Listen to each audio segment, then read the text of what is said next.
The views expressed are solely those of the speaker and not necessarily those of Paltalk.com, AVM Software, or its advertisers.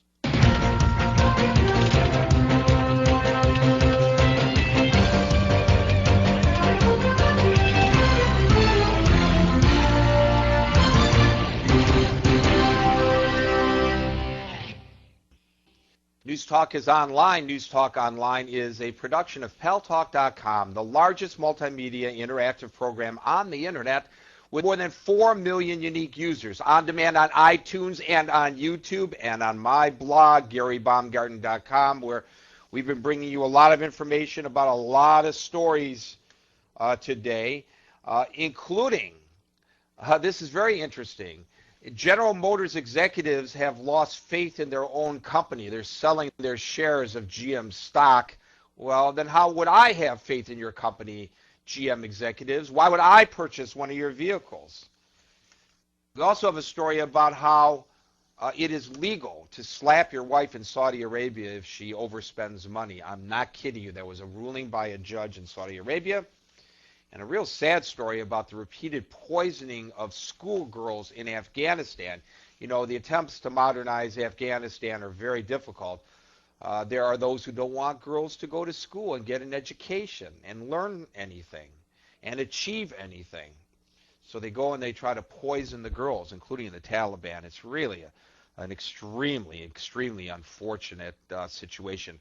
But of all the things that we have on the blog today, there seems to be a convergence of something that makes me feel very, very uneasy, and it is the return, the rise of fascism, Nazism, neo-Nazism, thuggery against people based on their race, religion, their national origin, their sexual orientation. And it's really, really getting out of hand. On the one hand, today, John Demjanjuk,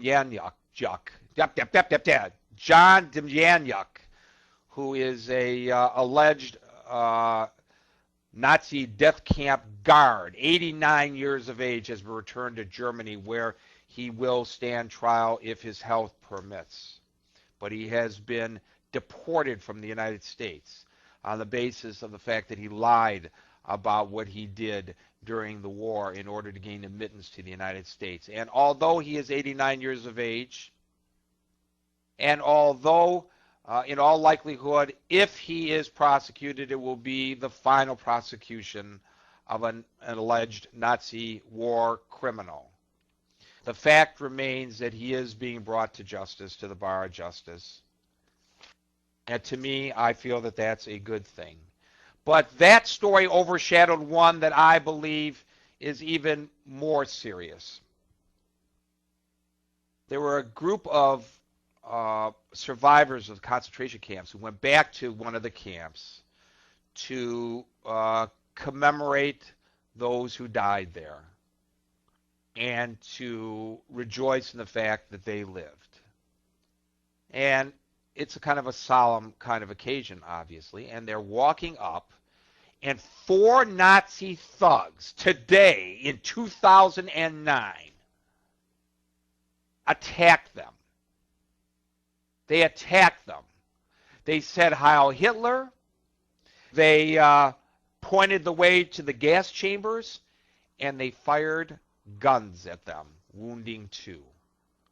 In 2009, and I have to say, we have to take the refrain, never again, never forget, and sing it loudly. Whenever there is this kind of hatred or intolerance against anybody, whether it's based on religion, whether it's because they are Christian or Jewish or Buddhist or Muslim, it matters not. Even if they are not religious, whether that intolerance is a result of their lack of religious identity.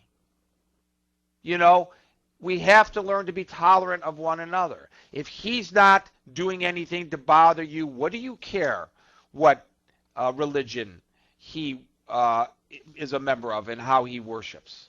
There's nothing wrong with somebody being of a different religion. You may think that yours, or I may think that my religion is the only way, but he or she believes that his or hers is the only way. And the fact that today this kind of fascism is showing itself both ex-officially, probably, as in the case of these skinheads, but there's also a whole bunch of anti-Semitism going on right now that is state-sponsored, is just not acceptable in 2009. My father, my uncle, and their contemporaries put their lives on the line and fought in World War II to put an end to this kind of fascism. And I'm sad to say that as they go to their graves, because like the Nazi war criminals, they are ending the cycle of their lives, that they have to know that those, or fear that all of those efforts in World War II may have been for naught, because we as a collective world society are allowing this kind of BS to continue. Remember the other day I told you that the government of Egypt said that the Jews or the Israelis were responsible for the swine flu, and as a result, it's okay to kill all the pigs in Egypt? By the way, when they did that, they showed intolerance toward Jews and toward Christians, because most of the pig farmers in Egypt are Coptic Christians, and therefore they lose their livelihood over this supposed health threat that the World Health Organization says the pigs do not pose that threat. But the point is, they didn't make this decision based on public health issues. They made it based on the fact that they suggested that Jews are responsible for the swine flu. Well, that woke them up in Tehran, because now on state-run Iranian television, they are blaming the Jews and the Americans for the swine flu. It's a Zionist and American conspiracy. See, as long as we don't get to the facts and we accuse people based on their religion, their nationality, the color of their skin, their sexual orientation, whatever, for the problems of this world, we're never going to progress as a society.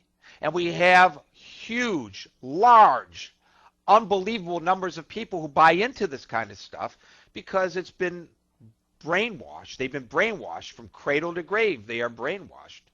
When they're government officials, when they're state-run television, when they're state-run newspapers, when their schools teach them these horrific things. Syria in the state-run press.